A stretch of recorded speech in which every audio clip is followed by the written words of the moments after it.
నవ్యాంధ్ర రాజధాని అమరావతిని ప్రపంచ స్థాయి నగరంగా తీర్చిదిద్దేలా ప్రభుత్వం ప్రత్యేక దృష్టి కేంద్రీకరించింది. మెట్రో నగరాలను తలదన్నేలా బాహ్య వలయ రహదారి నిర్మాణం ఉండాలని ముఖ్యమంత్రి అధికారుల్ని ఆదేశించారు. అమరావతిలో చేపట్టే ఏ పనైనా ప్రపంచ స్థాయి దృష్టిలో ఉంచుకుని ప్రణాళికలు సిద్ధం చేయాల్సిందిగా సూచించారు.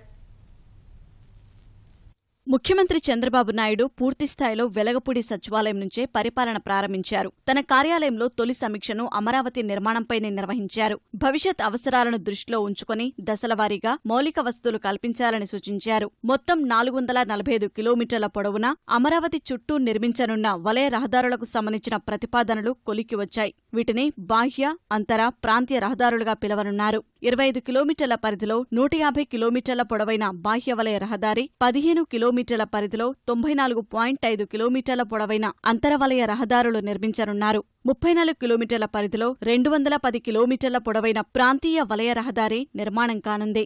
అంతరవలయ రహదారికి లోపలి భాగంలో రాజధానితో పాటు 136,000 ఎకరాల ప్రాంతం ఉండనుండగా, బాహ్య వలయ రహదారికి లోపలివైపు 4,73,000 ఎకరాలు ఉండనుంది. సుదీర్ఘమైన ప్రాంతీయ వలయ రహదారి పరిధిలోకి అత్యధికంగా 9 లక్షల ఎకరాల ప్రాంతం రానుంది.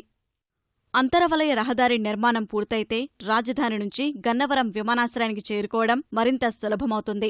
ఈ రహదారి పెదకాకాని, వైకుంఠపురం, గొల్లపూడి, ఇబ్రహీంపట్నం మీదుగా వెళ్తుంది. విజయవాడ నగరంలో పెరుగుతున్న ట్రాఫిక్ సమస్యను ఈ రహదారి తగ్గించనుంది. ఇక రాజధానికే తలమానికంగా నిలవనున్న బాహ్యవలయ రహదారి తెనాలి, గుంటూరు, కంచికచెర్ల మీదుగా నిర్మించనున్నారు. దీనికోసం మైలవరంలో సొరంగ మార్గాన్ని తవ్వనున్నారు. 8,600 చదరపు కిలోమీటర్ల విస్తీర్ణంలో నిర్మాణం కానున్న అమరావతి పరిధిలో 2 మెగానగరాలు, 9 పట్టణాలు సహా 12 అర్బన్ నోడ్స్ ఉండనున్నాయి.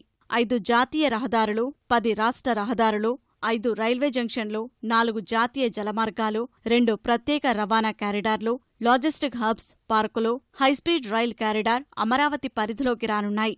వీటితో పాటు అంతర్జాతీయ విమానాశ్రయం, విశాఖ చెన్నై పారిశ్రామిక ఆర్థిక కారిడార్, 2017 చదరపు కిలోమీటర్ల మేర గ్రీన్ఫీల్డ్ డెవలప్మెంట్తో పాటు మరో కొత్త అంతర్జాతీయ విమానాశ్రయం నిర్మించనున్నారు. అంతరవలయ రహదారిని రాష్ట్ర ప్రభుత్వమే చేపట్టనుండగా, బాహ్యవలయ రహదారిని మాత్రం కేంద్ర ప్రభుత్వానికి అప్పగించాలని యోచిస్తోంది. అమరావతికి ఖర్చు చేసే ప్రతి పైసాలో ఫలితం కళ్లకు కనిపించాలని అధికారులను సీఎం ఆదేశించారు. పట్టణ ప్రాంతాల్లో ప్రజా సమస్యల పరిష్కారం కోసం సీఎం పురసేవ యాప్ను ఆవిష్కరించారు. ఈ సరికొత్త యాప్ ద్వారా ప్రజలు ఇచ్చే ఫిర్యాదులను క్షణాల్లోనే అధికారులకు చేరుతుందని, దీనిపై వారు వెంటనే స్పందించడానికి వీలవుతుందని ముఖ్యమంత్రి స్పష్టంగా వివరించారు.